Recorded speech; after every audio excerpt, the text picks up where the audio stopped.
Rektor Universitas Bosowa, Unibos, Profesor Batara Surya menggaungkan semangat kolaborasi dan sinergi dalam puncak DAIS Natalis ke-39 Unibos yang digelar di halaman kampus Unibos, Jalan Urip Sumoharjo, Makassar. Acara ini turut dihadiri Ketua Yayasan Aksa Mahmud Melinda Aksa serta Sivitas Akademika Unibos dengan mengusung tema, berkolaborasi dan bersinergi. Profesor Batara menegaskan bahwa perguruan tinggi tidak dapat berjalan sendiri dan harus melibatkan berbagai pihak untuk mewujudkan arah pembangunan. Menurutnya, orientasi pembangunan saat ini berbasis pentahelix yang melibatkan perguruan tinggi, pemerintah, dunia usaha, dan masyarakat. Kolaborasi harus dilakukan agar ada wujud konkret pembangunan ke depan, kata Profesor Batara saat ditemui usai acara. Sejak dilantik pada April 2022, Profesor Batara mencatat peningkatan positif di Unibos baik dari sisi jumlah mahasiswa maupun kualitas sumber daya manusia. Ia juga menyebut fokus pengembangan ke depan berada pada program Pascasarjana dengan pembukaan program studi baru.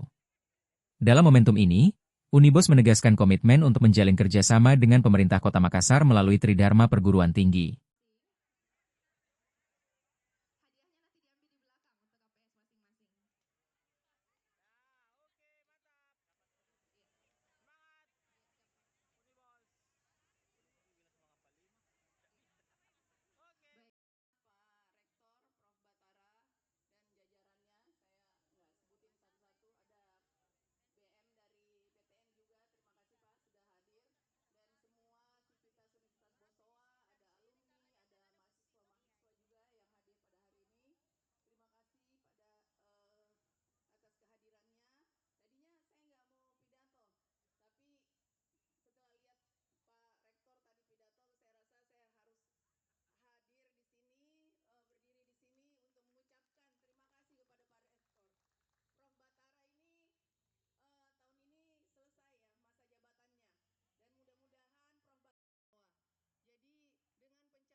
Download Tribun X sekarang, menghadirkan lokal menjadi Indonesia.